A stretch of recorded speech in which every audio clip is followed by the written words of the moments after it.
On today's show, could the Cavs sign Victor Oladipo? Well, it does sound like a possibility. Should they? That might be a different answer altogether. We'll talk about that and so much more on today's edition of Locked On Cavs.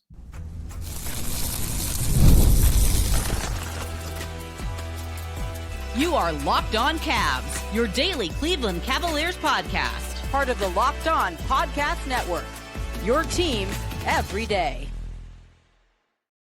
What's up, everybody? My name's Danny Cunningham. You might know me from my time covering the Cleveland Cavaliers, places like my Substack, The Inside Shot, Cleveland Magazine, 92.3 The Fan, and a number of other stops along the way. I want to say thank you to you for making Locked On Cavs your first listen today and every day. You can find the show anywhere you get your podcasts, Apple, Spotify, or anywhere else. Make sure to drop us a 5-star rating, leave us a nice review, and of course, be a friend. Tell a friend about Locked On Cavs. Make sure you're subscribed. Make sure a friend is subscribed as well. And if you're watching the show on YouTube, do me a favor, hit that thumbs up button for me, click subscribe, and hit that notification bell so you don't miss the latest Locked On Cavs content, a proud part of the Locked On Podcast Network, your team every day. This episode also brought to you by Monarch Money. Take control of your finances with Monarch Money. Right now, use code LOCKEDONNBA at monarchmoney.com for 50% off your first year.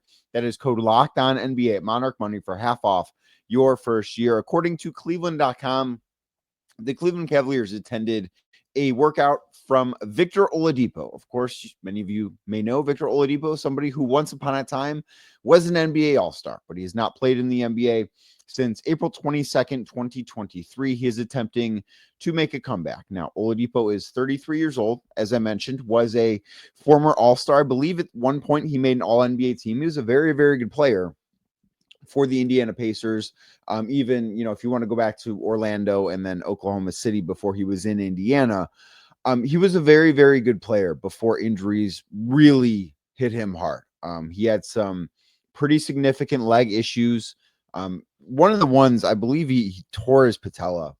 And it was kind of one of those injuries where I remember watching the game. I believe it was a Pacers game against Memphis.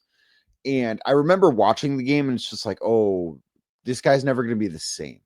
Like, that is the sort of injuries that he has dealt with, and his career was severely altered since then. He never made an all-star team after those injuries, and he's not been somebody that has been able to consistently stick in the league and consistently stay healthy. Now, I do think it's a great thing that guys like this are able to, at this point in their career, because the way that the healthcare that they get, like, it is so awesome that they can get to a point where he can feel as if he can attempt to come back into the NBA. And again, according to Cleveland.com, the Cavs attended a workout of his that really more of a, I think, showcase is a way to put it, where all these teams are invited and guys will go through workouts to show teams what they can, what they can't do, and see if there's a team that wants to bite, that wants to bring them into training camp or give them a contract. Like, there were several players in the NBA that are either, maybe borderline NBA players or guys that used to be in the NBA that aren't anymore, that have these types of showcases during Summer League in Las Vegas. And Victor Oladipo, of course, among them. So the Cavs going to this, I don't necessarily know that we should say it's like, oh, they're interested in Victor Oladipo, because as I've mentioned with a lot of things, right? The Kevin Durant stuff, the LeBron stuff, the Cavs are going to do what? The Cavs are always going to make the call. They're going to put in the work. They're going to be organizationally, their front office, as we have seen time and time and time again, is going to try and be as informed as they can possibly be on absolutely everything. Now, I don't know as of right now the level of legitimate interest the Cavs have or don't have in Victor Oladipo. They might have just gone to this to see how he's doing, see what he looks like. And maybe he had a great workout. Maybe he didn't have a great workout. I don't know. But as I do look at this, because should the Cavs sign Victor Oladipo to that 14th roster spot, that would, for all intents and purposes, complete their roster, because they are not going to be a team that carries 15 guys on standard contracts. They like to have the flexibility at the bottom of the roster. They like to only have 14 guys, even when they're not up against the luxury tax, like last year. And I know that they started the year in the tax and they got out of it after the George Yang and DeAndre Hunter and Karis LeVert and DeAndre Hunter trade, I know they ducked the tax there, but they were always going to have an avenue to get out of the tax last year. And this year, they are going to be in the second apron. Like, there's no avoiding that. They are a second apron team. They're going to be the most expensive team in the NBA. But last year, they only had 14 guys until they signed Chuma Okeke late in the season. This year, I imagine they will have 14 guys, and maybe they sign a 15th guy late in the season. Like, I would bet that that's how their roster construction is going to play out, because that is just the way that this front office operates. This isn't a new thing, and they have done this before too. I believe this will be assuming they go down this path and have 14 guys on the roster. I believe this will be at least the fourth consecutive year where they've opened up the season with 14 guys. That's just what this front office likes to do. So I do think there's a question of what the Cavs should be valuing positionally for that 14th spot. And we'll talk about that coming up in a second. But I wanted to talk a little bit more about Oladipo and why I don't necessarily think it's a great idea.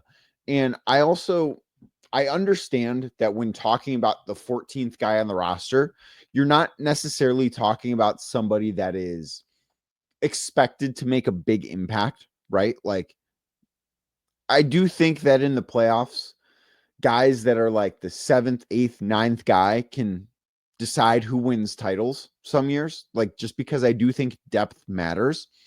But I don't think that we're living in a world where the 14th guy on the roster is going to decide if the Cavs win the title or don't. Like, I do not imagine that whether they sign Victor Oladipo or Tristan Thompson or Kevin Love, if he gets bought out from Utah, I don't imagine that any of those guys are going to be the deciding factor in an NBA Finals series in June against Oklahoma City. I just don't see that being the case. So I do think that we need to temper expectations when it comes to this roster spot, because more than likely it's going to be somebody that has maybe a little bit more than minimal impact on the regular season and next to no impact in the postseason. And that's provided that everything goes well for the Cavs. But I do think that with the 14th roster spot, using that spot on somebody who, one, has not, as I mentioned, played a professional NBA basketball game since April 22nd of 2023. I don't think that is the best idea for them, because you don't also, while I just got done saying how that roster spot isn't one that is going to decide playoff games, you also can't afford to waste that spot. Like, you need that spot to be somebody that is capable of contributing more so in the regular season. And Victor Oladipo is a gigantic question mark. It's not that he wasn't a good player. It's not that maybe he won't be a good player. It's just, I don't know that the Cavs are in a spot right now, especially considering some of the other health issues that you look at. And we will talk about this when talking about the positional value for this 14th roster spot. But Darius Garland probably won't open up the season healthy, right? Like, I would think it's fair, given the Cavs timeline that they put out, I would think it's fair to expect him to miss a little bit of time at the start of the season. Lonzo Ball has not exactly been, the pinnacle of health on the floor. He has missed quite a bit of time. If you've been living under the rock for the last 5 years, he's missed a lot of time. So I do think that you look at that backcourt and say, okay, well, they have two guys who, for one reason or another, are injury questions. So let's say that the Cavs do want to go with a guard with that 14th roster spot. And I understand that the free agents remaining are not exactly franchise-changing players. This is not going to be some big swing free agent. That's not how the 14th roster spot works. That's not how it ever works when you're talking about signing somebody on a veteran minimum, which this will be. The Cavs can only sign guys on the minimum. So this is something that, okay, well, how much are you getting for, one, the veteran minimum, and two, the 14th roster spot? Probably not all that much. But I do think that with this spot, while you're not expecting much, I do think that you need to expect something. And maybe Victor Oladipo has this comeback and is awesome and does a great job. I don't know. I have no idea if he's ever going to play in the NBA ever again. But I think that not knowing that should be enough to deter the Cavs from having serious interest here, because Victor Oladipo could be good again. I don't know. But I think that this season especially considering what the start of it might look like for Darius Garland. Lonzo Ball is a question mark, as I mentioned. If the Cavs are to sign a guard, I think it needs to be somebody that is a little bit more dependable to be able to be on the floor. Because Victor Oladipo, aside from the fact that he has not played, a lot of basketball since 2023, because he hasn't played any in the NBA since 2023, he's not somebody that has stayed super healthy throughout his career. And I think that is something that is worth bringing up too. So it's not just that he hasn't played a lot of basketball since 2023. He has played he has played since 2021. He's played right around 80 games in the NBA. So you're looking at 4 years, and really we could go all the way back to the 2018-19 season, which is when he got hurt. And I wish I would have added this up before, because it is not a big number, but it's a number with enough crooked numbers that I'm going to need to pull up my calculator. So he played 36 games the year he got hurt. That's when he hurt his knee in January of 2019. That's when his career ultimately changed. And he was an all-star in 2017, 2018. And he was an all-star before that knee injury happened in 2019. The next year, he played 19 games. Then he played 33. Then he played 9. Then he played 20. Then he played 4. Then he played 8. Then he played 42. So across that time span, from his knee injury in January of 2019 through right now, Victor Oladipo has played 135 NBA games. That's a very long time. He is 33 now, and he was 26 when that happened, I believe it was. So that's a long time. He's a very different, I would imagine, very different person physically than he was at that point. So the Cavs are at the point now where, yes, they need to fill that 14th roster spot, but I do think that it should be somebody that's looked at as a low-risk signing too. And I also do wonder, how much do they value veteran leadership with that spot? Because if they value veteran leadership, I don't think that somebody attempting an NBA comeback that probably has visions of being able to be somebody that can maybe get a, not a big payday anymore, but maybe grab a mid-level exception or even a taxpayer mid-level exception in a year off of a good season this year, which could be what Victor Oladipo's motivations are. With that being said, that doesn't make sense in Cleveland. Maybe the Cavs need a guard.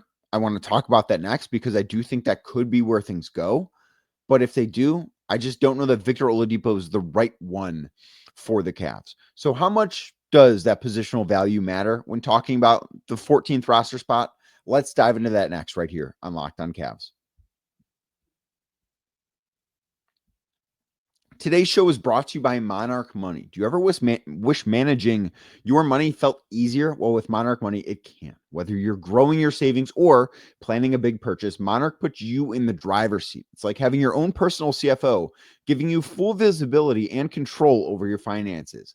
Monarch Money is more than just a budgeting app. It is a complete financial command center where you can track all your accounts, investments, wealth, spending, all of it right in one place. So in addition to managing your money, you're also building that wealth.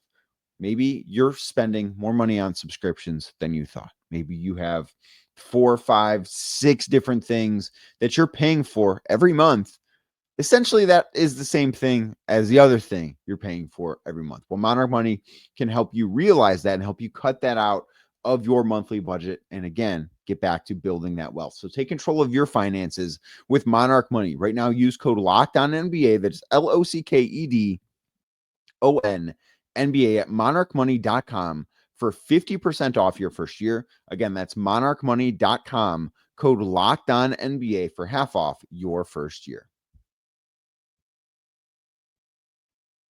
Thank you again for making Locked On Cavs your first listen today and every day. Like I said earlier, you can find the show anywhere you get your podcasts, Apple, Spotify, or anywhere else. Make sure to drop us a 5-star rating, leave us a nice review, and of course, be a friend. Tell a friend about Locked On Cavs. Make sure you're subscribed. Make sure a friend is subscribed as well. So I do think there is a legitimate debate to be had about what the Cavs need positionally with their 14th roster spot.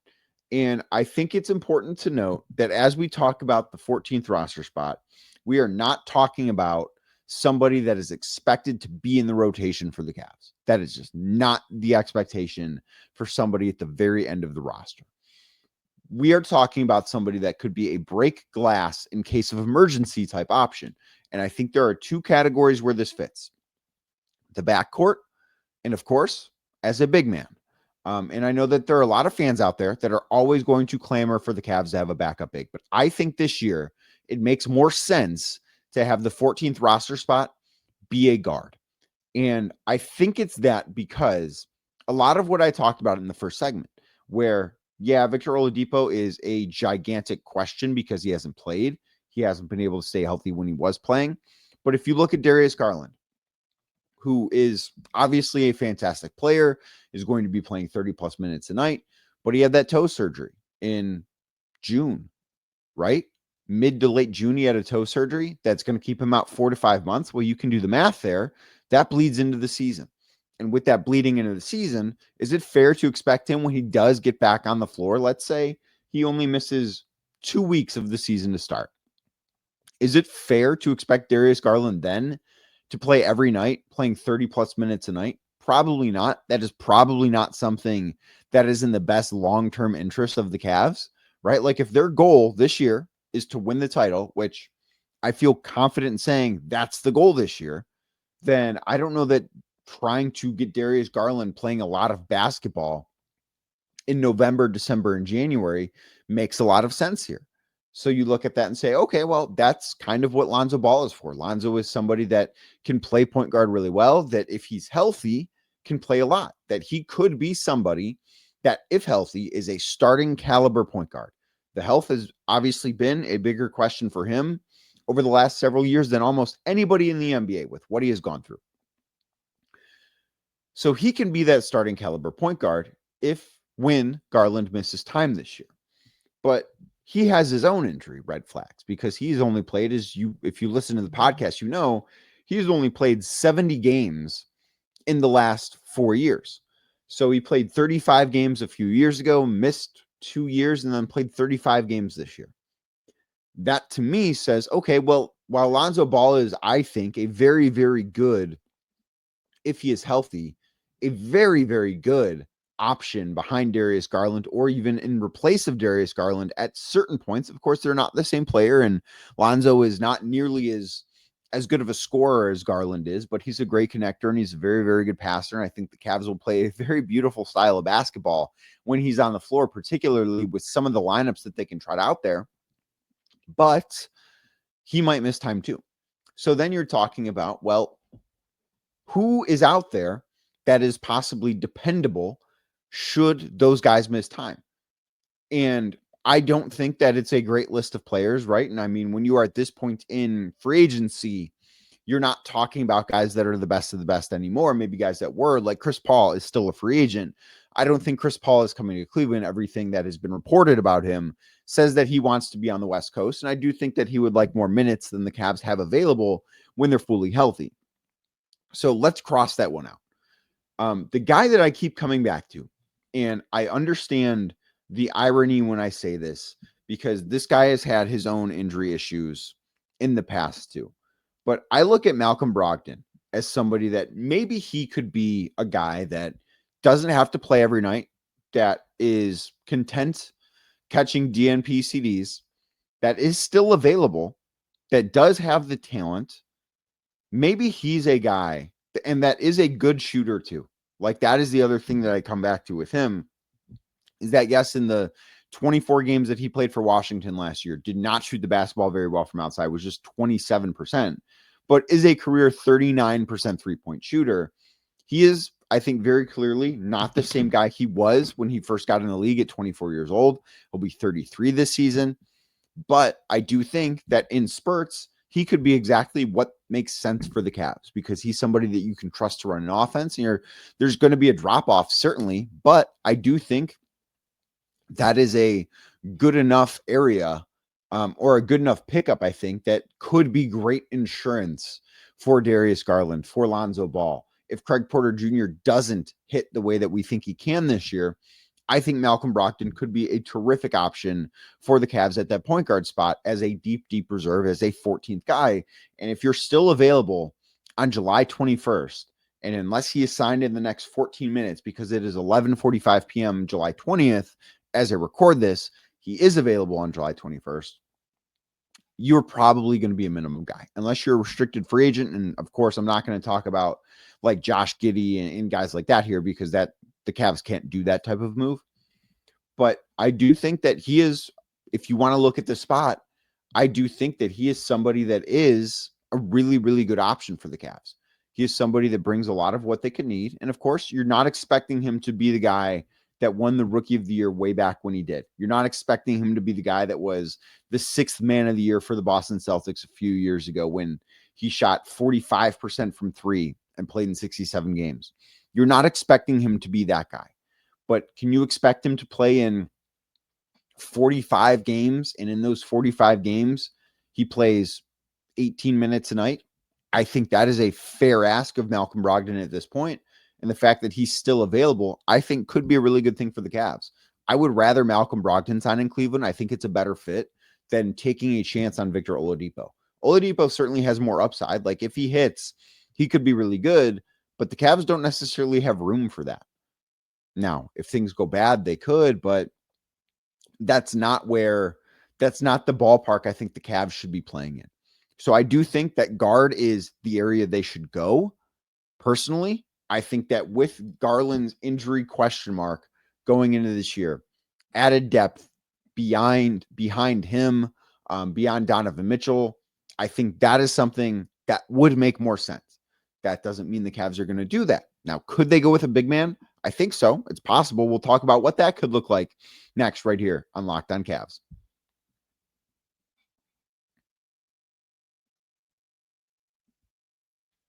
Thank you again for making Locked On Cavs your first listen today and every day. If you're watching the show on YouTube, do us a favor. Hit that thumbs up button for us. Click subscribe. Hit that notification bell so you don't miss the latest Locked On Cavs content. And the Cavs have, for the last couple of years, used their final roster spot on Tristan Thompson. Tristan Thompson is still, as you might imagine, a free agent. And I do think that there is a possibility he's back in Cleveland. I don't know that it's a for sure thing, but I think there's a chance that if he wants to keep playing, and he talked at the end of the season like somebody who does want to keep playing, I do think that he could be back in Cleveland. Now, I wonder what other big options are there. And the other one that keeps coming out or keeps being brought up is Kevin Love. And Love, of course, was traded from Miami to Utah as part of the deal that got Norm Powell to Miami. And I would be stunned if Kevin Love ever plays a game for the Utah Jazz. I do not think that is going to happen.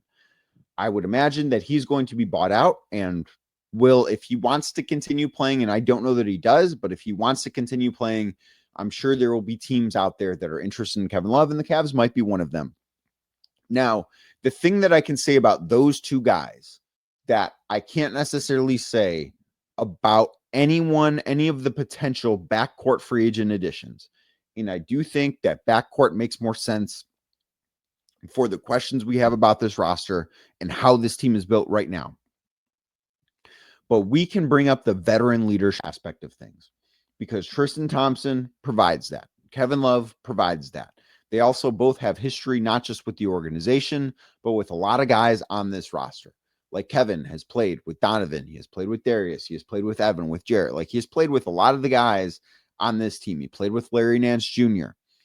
Tristan Thompson has obviously played with everybody on this roster. I believe at some point, everybody other than actually maybe even Lonzo Ball, because Tristan Thompson was on the Bulls. I don't know if they were on the Bulls at the same exact time or if Lonzo was healthy, but Tristan might have actually played with everybody on this roster other than Tyrese Proctor. So the fact that you know what you're getting in those guys in terms of a leadership standpoint, in terms of a locker room standpoint, that is something that I do think is the further you go down the roster, like when you get to 13, it matters. When you get to 14, it matters. When you get to 15, it matters. Like those guys, because they're not going to be in the rotation, they're not going to be playing. They need to, one, recognize what they are. They need to know what they are as basketball players. They need to know what stage in their career they are in. And I think there's an understanding there with both Tristan and with Kevin of who they are at this point. So they need to do that. They need to fit in the locker room too. And I think that the Cavs know exactly who Kevin Love is. I think they know exactly who Tristan Thompson is. And I think that is something that could mean Maybe one of those guys is back in that veteran leadership, Udonis Haslem type extra coach type of role. That could be the case. I don't know. I think that could make some sense, but I also think you look at it and say, okay, well, the Cavs do have actual depth in their front court now, because while Dean Wade, I don't think is the best option at center, he's still on the team. He can still do it.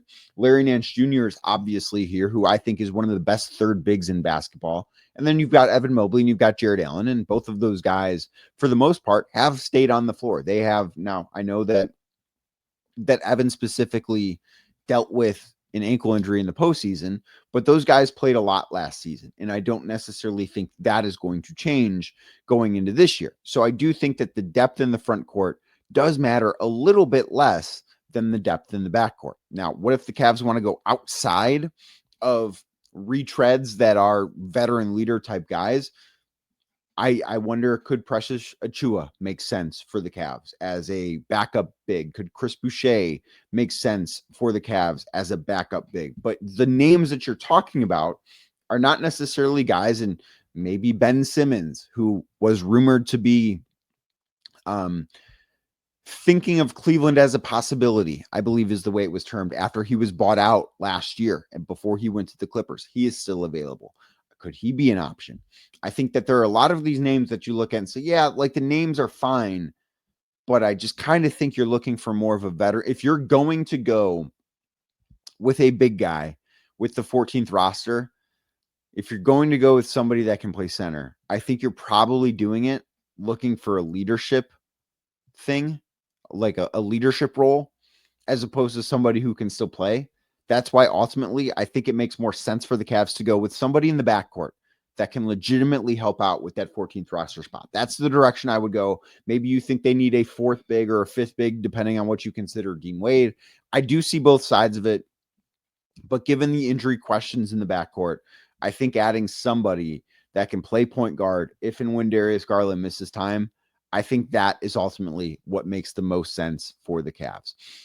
Getting out of here, want to say thank you for making Locked On Cavs your first listen today and every day. You can find the show anywhere you get your podcasts, Apple, Spotify, or anywhere else. Make sure to drop us a 5-star rating. Leave us a nice review. And of course, be a friend. Tell a friend about Locked On Cavs. Make sure you're subscribed. Make sure a friend is subscribed as well. And if you're watching the show on YouTube as we get out of here, do us a favor. Hit that thumbs up button for us. Click subscribe. Hit that notification bell so you don't miss the latest Locked On Cavs content. I'll be back tomorrow talking more about the Cleveland Cavaliers.